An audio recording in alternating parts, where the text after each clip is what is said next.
प्रणाम। जय श्री राधे कृष्णा। आज मैं आपके साथ भगवत गीता का 18 चैप्टर 66 नंबर श्लोक डिस्कस करना चाहती हूँ, क्योंकि ये श्लोक गीता का पूरा सार है। अगर आपने भगवत गीता पढ़ी है तो आपने ज़रूर पढ़ा होगा कि बहुत तरह के योग होते हैं जिससे हम कृष्ण की तरफ जा सकते हैं, जिससे हम कृष्ण को पा सकते हैं। तो इसमें हमारे पास है कर्म योग, भक्ति योग और ज्ञान योग। पहले 6 चैप्टर्स जो हैं वो कर्म योग के बारे में हैं, दूसरे 6 चैप्टर्स जो हैं वो भक्ति योग के बारे में हैं, और लास्ट के 6 चैप्टर्स जो हैं वो ज्ञान योग के बारे में हैं। तो हमें भगवान के ऊपर सब कुछ डालकर कर्म करना है, हमें फल की इच्छा नहीं करनी है, हमें भक्ति योग में डूब जाना है, जो हमें हर समय कृष्ण दिखाई दे और कृष्ण से कनेक्ट करना है, कृष्ण से बातें करनी है, कृष्ण का नाम लेना है, भजन गाने हैं, सब कुछ करना है जिससे कि हम कृष्ण से जुड़ जाएं। और लास्ट में हमें ये जानना है कि कृष्ण है कौन, कृष्ण कहाँ है, कृष्ण क्या करते हैं, कृष्ण हमारे अंदर ही बैठे हैं एज कॉन्शियसनेस।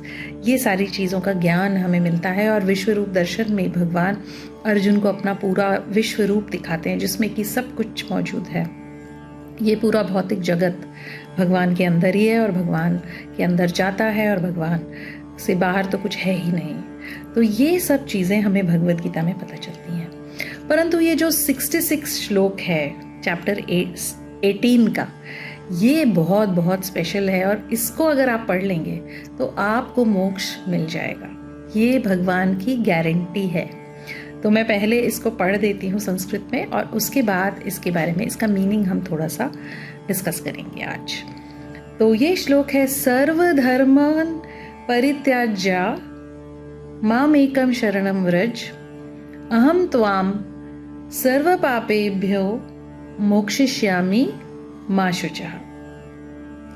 सर्वधर्मान् परित्यज्य मामेकं शरणं व्रज, अहं त्वां सर्वपापेभ्यो मोक्षयिष्यामि मा शुचः।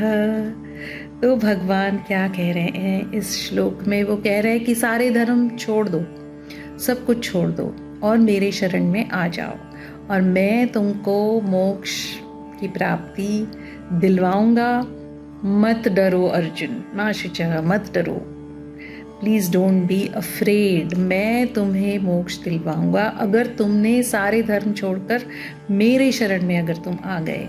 तो कितना पावरफुल श्लोक है ये। अगर तुम ये समझ गए कि मैं कौन हूँ और तुमने सब कुछ छोड़ दिया। सब कुछ छोड़ने का मतलब ये है कि हम बहुत सारे क्रचेस के ऊपर जीते हैं। मतलब हम कभी किसी इंसान पर डिपेंड करते हैं, कभी हम अपने कुछ ना कुछ ये सोचते हैं पैसों के ऊपर या अपनी स्ट्रेंथ पावर के ऊपर डिपेंड करने की कोशिश करते हैं और ये सोचते हैं कि हमारे पास सब कुछ है और हम सब कुछ कर सकते हैं, और यही हम सबसे बड़ी भूल करते हैं। तो सर्वधर्म और बाकी भी और बहुत सारे प्रैक्टिसेस हो सकते हैं जिससे कि आपको ये आश्वासन दिया जाता है कि अगर आप ये करते हैं तो आपको भगवान मिल जाएंगे, अगर आप वो करते हैं तो आपको भगवान मिल जाएंगे। लेकिन अगर आप सिर्फ एक चीज़ करते हैं कि कृष्ण के शरण में आ जाते हैं, कृष्ण को अपना सब कुछ समर्पण कर देते हैं, मतलब आप सोचना बंद कर देते हैं, आप चिंता करना बंद कर देते हैं, आपके मन में कोई भी डाउट नहीं है। अब आपके पास एक ही रास्ता है